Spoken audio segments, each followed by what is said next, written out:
이제 누가복음 23장으로 넘어왔습니다. 누가복음이 24장까지 있으니까 이제 거의 마지막까지 와 있죠. 제가 대략 이제 본문의 그 주제들을 좀 이렇게 일정을 보니까 우리 그 부활주일에 누가복음이 끝나더라고요. 짠 거 아니에요. 예. 하나님께서 이렇게 인도를 하시는 것 같아요. 여러분은 예수님의 십자가를 생각하면 무엇이 먼저 떠오르십니까? 예수님의 십자가, 채찍과 가시면류관, 그리고 못 박히심과 같은 잔인한 폭력이 떠오르실 것 같아요. 그런데 사실 예수님의 십자가는 잔인한 폭력을 떠오르기 이전에 예수님을 대했던 사람들의 태도를 먼저 주목해야 됩니다. 오늘 본문이 바로 우리에게 사람들의 태도에 대해서 우리에게 보여주고 있죠. 예수님은 세계 역사상 유례가 없는 가장 불의한 재판을 받으셨습니다. 이 과정이 얼마나 비정상적인지 사복음서가 공히 보여주고 있는데, 특별히 누가복음과 요한복음은 더 자세하게 우리에게 보여줘요. 요한복음 18장을 보면 전시도 아닌데, 상식적으로 전쟁 상황도 아닌데 한 사람의 생명을 결정하는 재판을 하룻밤 사이에, 그것도 새벽에 다 처리했다라는 것을 볼 수가 있습니다. 예수님은 공회에서 종교 재판도 받으셨고 빌라도 앞에서 정치 재판도 받으셨어요. 두 가지가 다 사실 복잡한 법리를 따져야 되는 재판인데 하룻밤 사이에 그렇게 예수님의 재판이 끝나버렸다는 거죠. 사형 집행까지 이루어진 불의한 재판이었습니다. 그러니까 얼마나 불법적이고 불의한지 우리는 볼 수 있는 것이죠. 결론이 나 있는 재판이었습니다. 절차가 다 무너진 재판이었습니다. 그런데 재밌는 부분 한 가지가, 요한복음 18장 28절을 보면 종교가 얼마나 무서운지 우리에게 보여주고 있는데, 유대 지도자들과 무리들이 이제 예수님을 공회에서 빌라도 관정으로 끌고 가잖아요. 오늘 우리 1절도 그 내용을 보여주지 않습니까? 그런데 요한복음 18장 28절에는 그들이 한 가지 독특한 행동을 하는 것을 고발합니다. 우리 말씀 한번 볼게요. 그들이 예수를 가야바에게서, 가야바는 대제사장이에요. 그러니까 공회에서 끌고 갔다는 소리입니다. 가야바에게서 관정, 빌라도가 있는 그 임시 거처로 끌고 가니 새벽이라, 때가 새벽이에요. 그리고 그들은 더럽힘을 받지 아니하고 유월절 잔치를 먹고자 하여 관정에 들어가지 아니하더라. 지금 어떤 상황이냐면 우리 주보의 이미지가 그걸 다 보여주고 있어요. 지금 빌라도하고 예수님은 관정 안에 서 있고 빌라도는 밖을 보면서 얘기하고 있고 밖에 무리들이 있는 거예요. 그러면 왜 유대 종교 지도자들과 무리들은 관정 안으로 들어오지 않았을까요? 오늘 그걸 고발하고 있죠. 유월절 음식을 먹으려고, 더럽히지 않으려고 안 들어갔대요. 여러분, 얼마나 위선적인 모습입니까? 지금 이들은 10계명에서 5계명과 8계명을 함부로 어기고 있잖아요. 5계명이 뭐죠? 살인하지 말라. 죄 없는 사람에게 살인죄를 뒤집어 씌우잖아요. 8계명은 뭐예요? 거짓 증언하지 말라. 지금 죄 없는 자를 거짓 증언하여 죄인으로 사형수로 몰아가는 것입니다. 10계명의 2계명을 어기면서 그들은 지금 유월절 예식 때 이방인의 집에 들어가면 부정하다라는 전통을 따라 빌라도의 관정에 안 들어가는 거예요. 저는 이것을 보면서 종교가 너무 무섭다 생각이 듭니다. 종교가 자신들의 욕망을 포장하는 도구가 되니까 사람을 살리는 것이 아니라 사람을 죽이는 도구가 되고 있는 것이죠. 예수님은 이러한 위선적인 유대인들에 의해서 불의한 재판을 받으셨고 고초를 겪으셨습니다. 그래서 이제 예수님은 혼자 이방인의 집에, 즉 빌라도의 관정에 내동댕이 쳐지셨어요. 그런데 오늘 누가는 이런 예수님의 상황을 놓고 예수님을 대하는 사람들의 세 가지 부류의 태도를 고발하고 있습니다. 먼저는 종교 지도자들이 예수님을 대하는 태도에 대해서 보여주죠. 그들은 예수님을 거부했습니다. 그리고 빌라도가 예수님을 대하는 태도를 보여줍니다. 빌라도는 예수님을 회피했습니다. 그리고 오늘 헤롯이 나오죠. 헤롯이 예수님을 대하는 태도는 구경하고 관망하는 태도였습니다.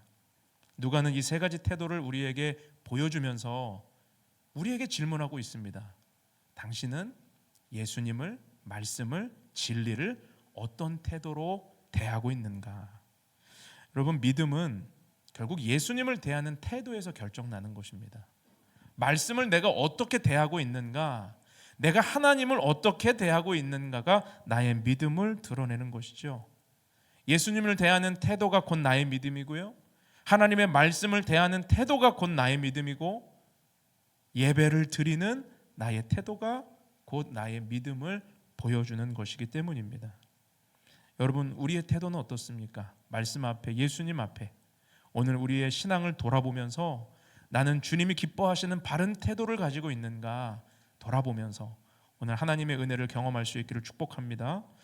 세 가지 태도를 하나하나 좀 살펴볼 텐데, 첫 번째로 예수님을 거부하는 태도를 경계하라, 즉 예수님을 거부하지 말라라는 것을 우리는 기억해야 됩니다.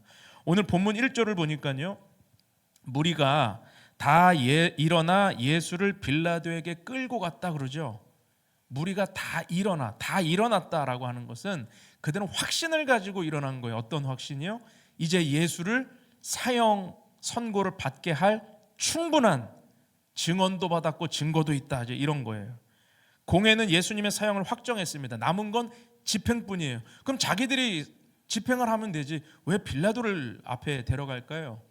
지금 로마의 식민 지배를 받고 있기 때문에 유대인들은 사형을 집행할 권한이 없어요.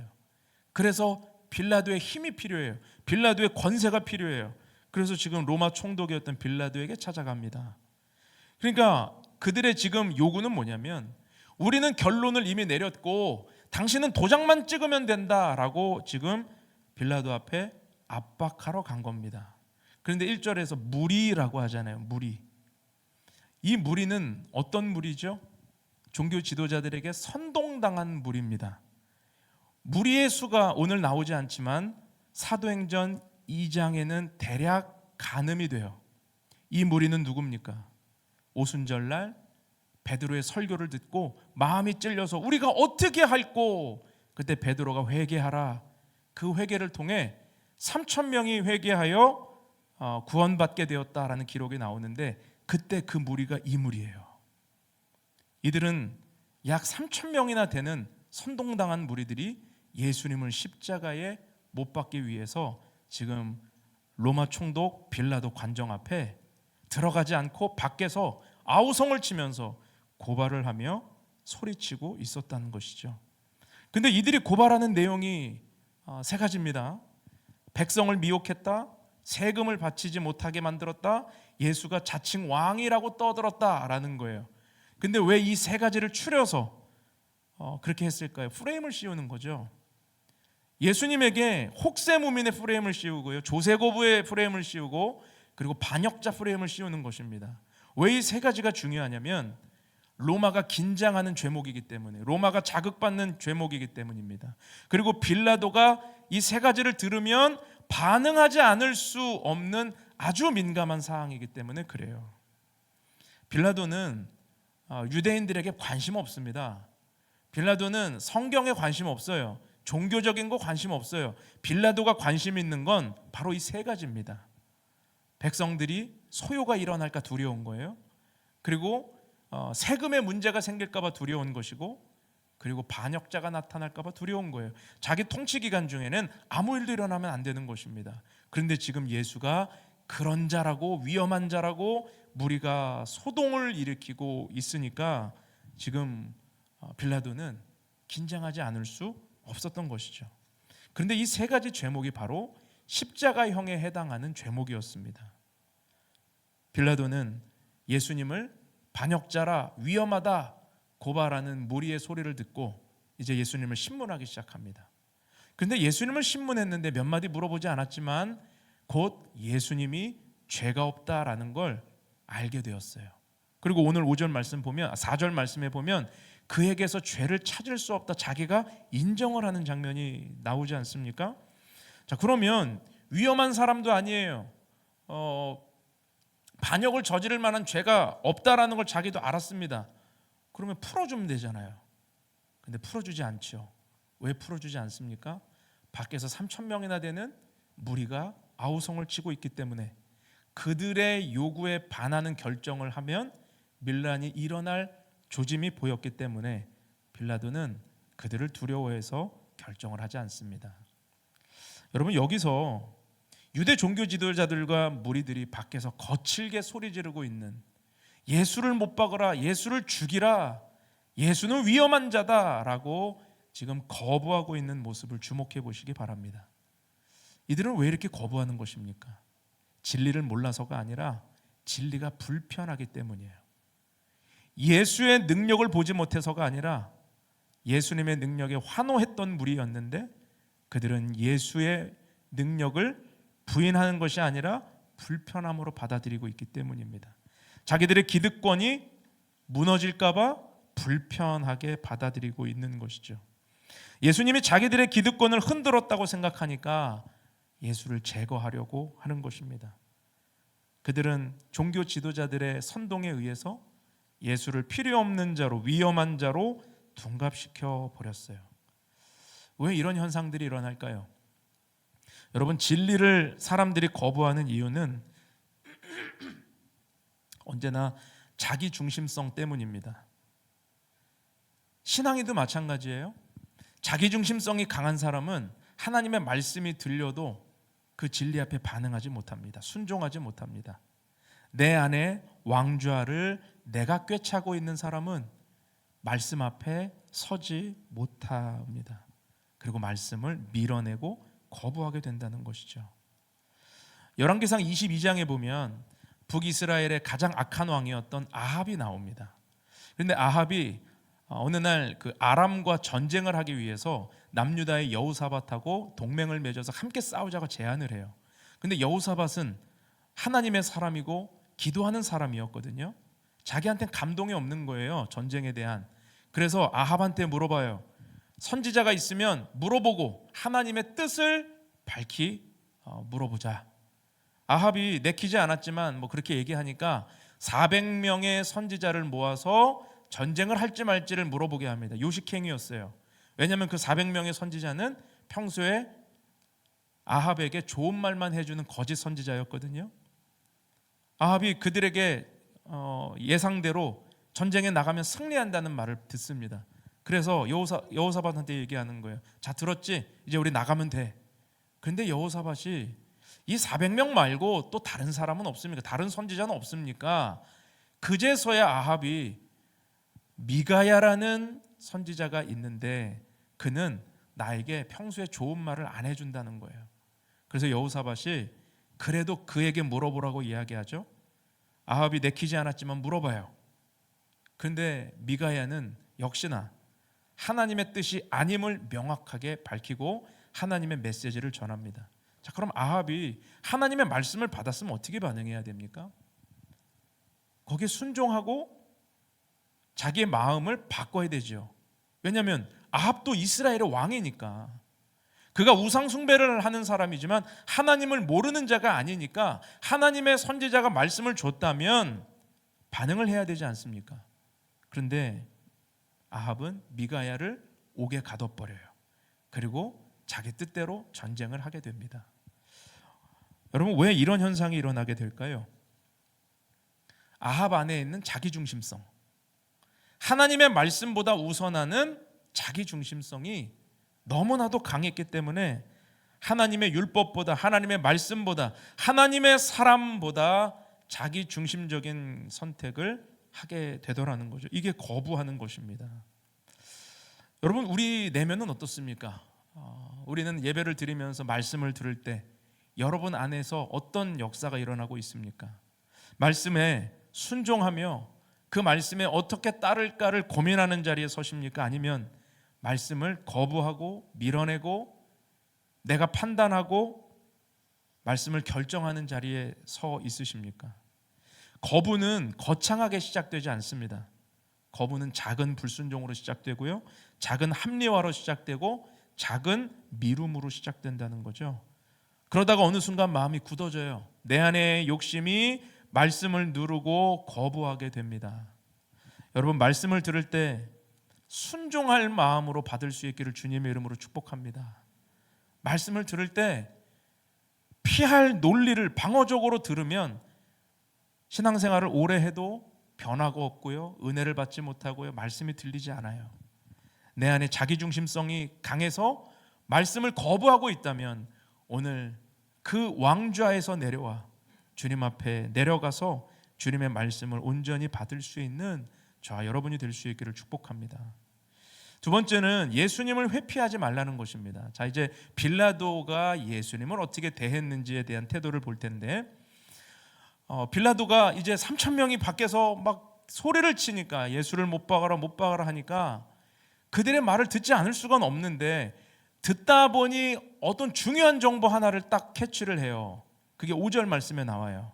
어떤 정보입니까? 예수가 갈릴리 출신이다. 여기서 이제 잔머리가 돌아가는 거죠. 왜냐하면 로마의 총독이지만 이 빌라도의 관할 구역은 사마리아와 유대 지역이에요. 갈릴리는 헤롯 안티파스의 지역입니다. 헤롯 대왕의 아들 3명 중에 다 분봉왕이 됐는데, 헤롯 아켈라오는 유대 지역을 다스렸고, 안티파스는 갈릴리를 다스리고, 헤롯 빌립은 그 북쪽을 다스렸거든요. 그런데 아켈라오가 폭정을 저질러서 왕의 자리에서 쫓겨나요. 그리고 빈자리에 헤롯의 가문 중에 한 사람을 세운 게 아니라 로마는 자기 사람을 파견해냈는데 그게 빌라도예요. 그러니까 오늘 전에 원수라고 그러잖아요. 헤롯 안티파스하고 빌라도가 전에는 원수인데 오늘 당일에 친구가 되었다. 왜 원수냐면 헤롯 입장에서는 지금 이 아켈라오 자기 형제가 쫓겨났으면 자기가 갈릴리와 유대 지역을 다 다스려야 되는데 그 자리를 총독에게 빼앗긴 거예요. 그러니까 빌라도하고 사이가 안 좋을 수밖에 없죠. 그런데 지금 빌라도가 예수가 갈릴리 출신이라는 얘기를 들으니까 이 복잡한 문제에서 발을 빼려고 하는 것입니다. 절차라는 이유로. 그래서 예수를 보내려고 하는 거예요. 헤롯에게 보내는 거예요. 이건 내 문제 아니야. 헤롯 네가 처리해야지. 이건 절차상 네 문제야. 근데 멍청한 헤롯은 빌라도가 자기를 존중한다고 생각하고 기뻐하거든요. 근데 빌라도는 아주 야비한 사람입니다. 회피했다는 거예요. 이 문제를, 진실을 자기 권한으로 예수님을 무죄 석방을 할 수 있는데 그 권한을 정치적 계산 속에 눈치를 보면서 미룬 것입니다. 회피한 것입니다. 그래서 헤롯에게 보내게 된 것이죠. 행정 절차로 포장하면서 진실을 판단할 책임을 회피한 거예요. 왜 이렇게 했을까요? 혹시라도 자기 결정에 의해서 지금 이 새벽에 3,000명이 모여 자기에게 막 압박을 하지만 날이 밝으면 수만 명의 사람들이 예수님을 따르고 있었잖아요. 그 반대급부에 대한 책임도 생각을 한 겁니다. 빌라도가 그런 결정을 했을 때 지금 이들이야 찬송하고 좋아했겠지만 예수를 십자가를 못 박고 난 후에는, 사형을 언도한 이후에는 그 무리들에게 있어서 자기는 또 정치적으로 반대 세력이 되는 것 아닙니까? 그래서 헤롯에게 너도 끌어들이는 거야. 너도 와. 네가 결정해. 갈릴리 출신이라니까 네가 해. 회피한 거예요. 그런데 요한복음 18장을 읽어보면요, 사실 빌라도가 예수님과 대화하는 장면이 좀 많이 나오는데, 대화하면서 예수님에게 관심을 갖는 장면이 나옵니다. 그리고 예수님에게 이런 질문도 해요. 진리가 무엇이냐? 이렇게 물어봐요. 진리가 무엇이냐? 그리고 마태복음 24장, 마태복음 이 말씀을 보면 빌라도의 아내가 밤에 잠을 자다가 예수님 때문에 애를 태웠다라는 기사가 나옵니다. 그래서 사람을 보내서 전가를 보내요. 그 예수라는 자, 의로운 자를 건들지 말라고 자기 남편한테 전합니다. 그러니까 빌라도는 예수님이 범상치 않은 사람이라는 걸 알았을 거고, 자기 아내가 꿈을 꾸며 그런 얘기까지 하니까 마음이 흔들렸을 거예요. 그리고 예수님이 진리에 대해서 말씀하실 때 빌라도의 마음이 움직였다는 거죠. 진지하게. 그럼에도 불구하고 빌라도는 그 진리가 마음을 움직일 때 순복하지 않고 회피해버려요. 미뤄요. 판단을 유보해요. 그리고 헤롯에게 넘겼습니다. 그래서 빌라도는 어떻게 됩니까? 사도신경에 기록되었듯이 영원히 정죄받는 이름이 되었습니다. 본디오 빌라도에게 고난을 받으사. 여러분, 회피는 중립이 아닙니다. 믿음의 결단을 미루는 것, 회개를 미루는 것은 믿음이 아니에요. 중립이 아니에요. 그것은 퇴행의 길이고 다시 돌아갈 수 없는 길입니다. 그래서 하나님이 우리의 마음을 움직이실 때 즉각적으로 순종할 때만이 우리에게 축복이 있는 것이고 우리의 길이 주님의 인도함을 받게 되는 것입니다. 사도행전 24장을 보면 바울이 3차 선교여행을 마치고 예루살렘에서 체포가 돼요. 그리고 2년 동안 재판을 받게 되는데 그때 빌라도 다음으로 후임으로 왔던 사람이 벨릭스라는 총독이었어요. 벨릭스가 바울을 재판을 합니다. 그런데 바울은 재판 자리에서 자기를 변론하지 않아요. 기회만 주어지면 하나님의 나라와 예수 그리스도의 복음을 증거했습니다. 그러니까 벨릭스가 그 복음을 들었을 거 아니에요. 그런데 복음을 들을 때 사도행전 24장 25절에 보면 그가 두려워했다는 기사가 나와요. 우리 같이 한번 읽어볼까요? 24장 25절 시작. 바울이 의와 절제와 장차 오는 심판을 강론하니 벨릭스가 두려워하여 대답하되 지금은 가라, 내가 틈이 있으면 너를 부르리라 하고. 벨릭스가 두려워했다고 그러죠. 바울의 강론을 들었어요. 심판의 강론도 들었어요. 천국과 지옥의 메시지를 들었어요. 구원에 대한 메시지를 들었어요. 복음을 들었어요. 그런데 벨릭스가 두려워했습니다. 알았다는 거예요. 깨달았다는 거예요. 마음이 흔들렸다는 거예요. 회개를 요구받았다는 것입니다. 그런데 벨릭스는 지금은 가라, 내가 틈이 있으면 다시 너를 부르리라 유보합니다. 회피해버립니다. 이 회피는 중립이 아니었습니다. 그는 인생의 가장 중요한 선택의 순간에 회피를 통해 다시는 복음 앞에 나아가지 못하는 어리석은 사람이 되었습니다. 여러분, 회피는 항상 그럴듯한 언어를 쓰죠. 조금 더 준비되면 하겠습니다. 상황이 정리되면 하겠습니다. 형편이 나아지면 하겠습니다. 내년에 하겠습니다. 그런데 회피하고 미루면 그때 가서 또 할 수 있느냐? 없습니다. 신앙생활은 지금이에요. 신앙생활은 오늘이에요. 주님이 말씀 가운데 우리의 마음을 두드리시고 움직이신다면 여러분, 오늘 반응할 수 있기를 주님의 이름으로 축원합니다. 믿음의 결단을 미루고 회피하면 다음에 할 수 있을 것 같지만 그렇지 않아요. 회피가 습관이 되면 신앙은 어떤 형태가 되는지 아십니까? 말씀은 듣는데 삶의 변화가 없어요. 그러니까 신앙이 종교가 되는 거죠. 그냥 신앙생활이 살아 역사하는 것이 아니라 죽은 종교생활로 바뀌게 되는 것입니다. 진리를 회피하고 말씀을 회피하면 하나님이 원하시는 삶을 살기보다 내가 원하는 삶을 살아가다 축복을 놓치게 된다는 것입니다. 여러분, 신앙의 중요한 결단 앞에서 회피가 아니라 순종으로, 믿음으로 반응할 수 있기를 주님의 이름으로 축원합니다. 올해 우리가 예배 창을 열라라는 주제로 우리 교회 이제 특세도 시작하고 한 해의 주제표로 삼고 있지 않습니까? 예배 창을 열라, 예배를 강조하고 어디서든지 예배하는 교회가 되게 하십시오 기도했는데 하나님이 CTS에서 예배하라고 또 우리에게 주셨어요. 순종했습니다. 한국 교회를 섬기지 않겠습니까? 라는 말이 꽂혀가지고 순종했어요. 또 지금 선교지에서 우리 교회 예배팀과 함께 인도네시아에 있는 40개의 도시를 돌면서 그 인도네시아 청년들을 선교사로 콜링하는 그런 집회에 우리 교회를 초청했어요. 제가 지난 주간에 그 이제 관련하시는 분을 만나서 그런 초청을 받았습니다. 제가 어떻게 할게요? 다음에 연락드리겠습니다라고 하지 않았겠죠? 예, 함께 하겠습니다. 어떤 그림일지 몰라도 40개 도시를 다니면서 2026년, 2027년 2년 동안 이제 이루어지는 일이에요. 하나님의 부르심이 있다면 어디든지 망설이지 않고 핑계대지 않고 가겠습니다. 주님이 부르시면 하겠습니다. 알고 가는 거 아니에요. 믿고 가는 거예요. 주님이 부르시니까 가겠습니다. 회피하지 않는 것입니다. 어떻게 될지 몰라요. 그런데 우리가 하나님이 주시는 마음을 계산하고 미루고 회피하면 아무것도 주님의 계획을 얻을 수 없지요. 오늘 믿음으로 주님 앞에 순종하는 자가 주시는 축복을 누리게 될 줄로 믿습니다. 회피가 아니라 말씀을 영접하고 믿음으로 반응하는 저와 여러분 될 수 있기를 축복합니다. 마지막으로 예수님을 구경하지 말라라는 것입니다.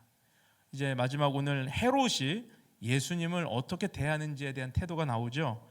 헤롯은 빌라도에게 이제 예수님을 이제 받게 되죠. 웬일로 빌라도가 자기를 존중한다 이거예요.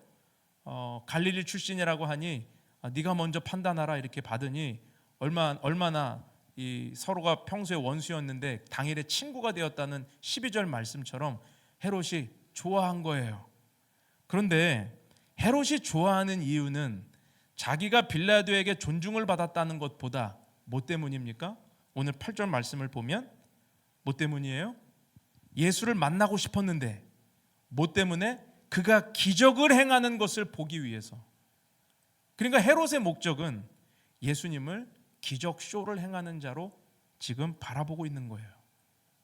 예수님을 만나고 싶었던 이유가 자기가 진지하게 말씀에 반응하고 신앙에 대한 문제로 예수님을 만나고 싶었던 것이 아니라 예수님이 나병도 고치고 죽은 자도 살리고 귀신도 쫓아낸다니까 자기 눈으로 보고 싶었던 거예요. 그래서 너무 잘 됐다 이겁니다. 예수를 드디어 여기서 만나는구나. 기적을 한번 보여봐라. 죽은 자 살려봐라. 귀신 쫓아내봐라. 여기저기 막 이런 이야기들을 헤롯은 던지게 되는 것이죠. 누가복음 8장을 혹시 기억하세요? 누가복음 8장 3절을 보면 예수님을 후원했던 여인들, 갈릴리 여선교회에 대한 이야기가 나와요. 거기에 보면 여인 중에 한 명이 요한나라는 여인이 나오는데 그 요한나가 구사라는 사람의 아내입니다. 근데 이 구사는 뭐라고 나오냐면 헤롯의 청지기라고 기록이 되거든요. 그 헤롯이 바로 이 헤롯이에요. 그러니까 자기 신하 중에 하나가 그 아내가 예수님을 도와주는 무리에 있었기 때문에 헤롯은 구사를 통해 예수에 대한 이야기를 더 자세한 걸 들을 수 있었을 거예요. 그래서 궁금했겠죠. 예수에 대한 소문 플러스 직접적인 이야기를 듣게 되니까. 그러나 헤롯은 안타깝게도 진지함이 없이 예수님을 소비하기 위한, 진리를 소비하기 위한 하나의 컨텐츠로 구경하기 위한 태도를 보였다는 것입니다. 근데 참 기괴해요.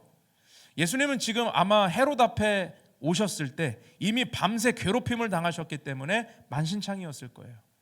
한 사람의 생명을 결정하는 엄숙한 자리입니다. 그런데 헤롯은 경박하게 좋아합니다. 기적을 보여보라는 거예요. 재밌겠다는 거예요. 남의 고통에는 관심 없고 자기 흥미를 채우고자 기뻐하는 사람, 이게 바로 구경꾼의 태도입니다. 헤롯은 예수님을 구원자로 보지 않았어요.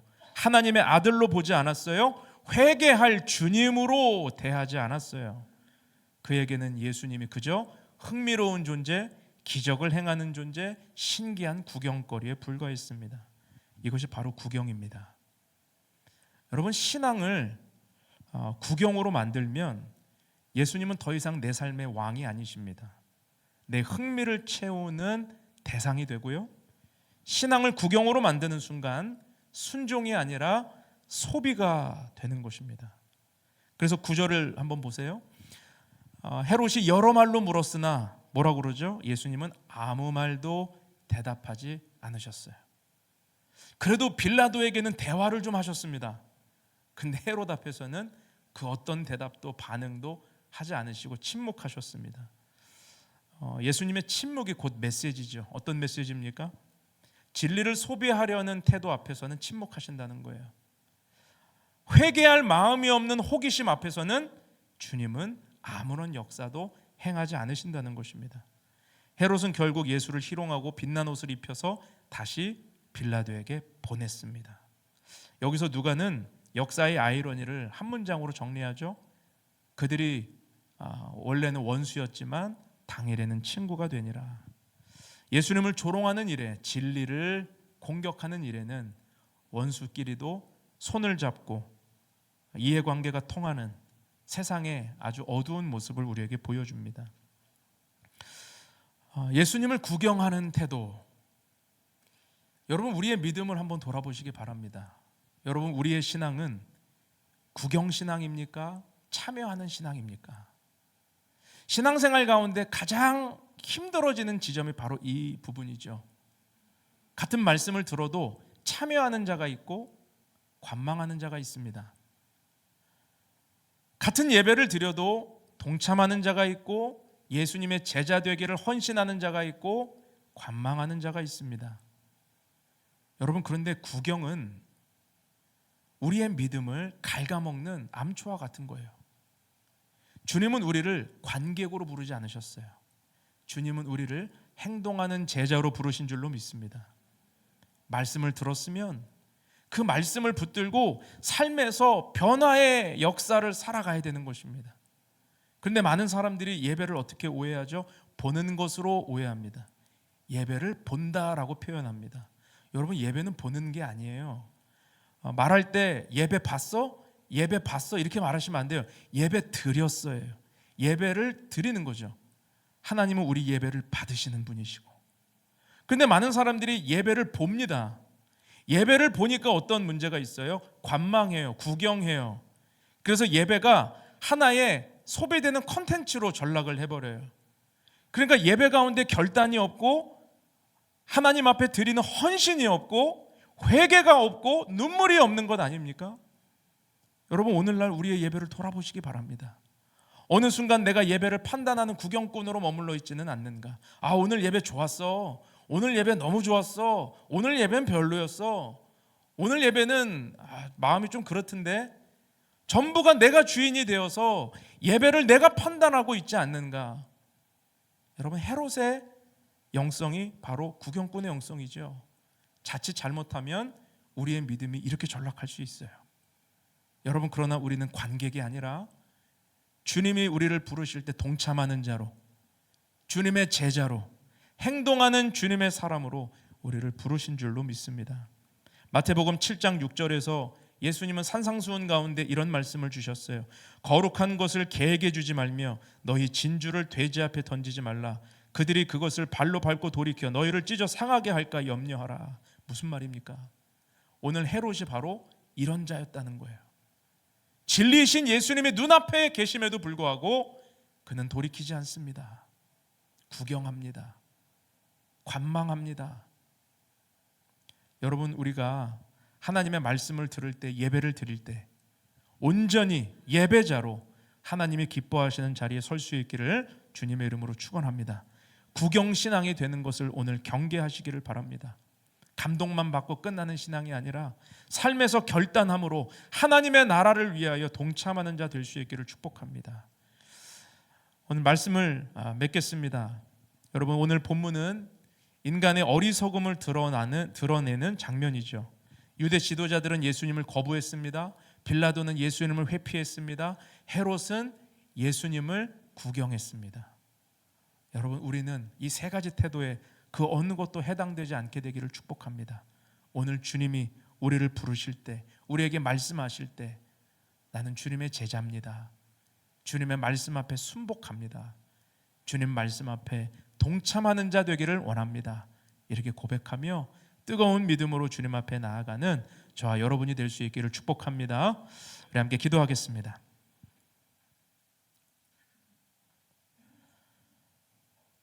오늘 이 시간 들은 말씀을 기억하면서 여러분 한 가지 함께 우리가 통성으로 기도하기를 원합니다. 여러분은 말씀 가운데 어떤 태도가 하나 마음에 느껴지십니까? 유대 종교 지도자들처럼 진리가 불편해서, 나를 찌르는 말씀이 불편해서 혹시 거부하고 변명하는 자리에 서고 있지는 않습니까? 때로는 나의 결단을 요구하시는 그 말씀 앞에 빌라도처럼 회피하고 답을 유보하고 있지는 않습니까? 때로는 헤롯처럼 예배를 하나의 소비하는 콘텐츠로 여기고 판단하고 평가하고 관람하는 태도로 신앙생활을 하고 있지는 않습니까? 여러분, 어떤 태도든 이 시간 필요한 것은 회개의 고백입니다. 하나님의 말씀 앞에 진지하게 반응하는 제자의 삶을 살게 하여 주시옵소서. 신앙은 취미가 아니라 신앙은 생명이고, 신앙은 오늘 나와 함께 하시는 예수 그리스도의 능력이신데, 주여, 관망하는 태도를 버리고, 거부하는 태도를 버리고, 회피하는 태도를 버리고 오늘 주님의 제자로 깊은 곳으로 나아갈 수 있게 하여 주시옵소서. 우리 함께 기도하며 주님 앞에 나아갑시다.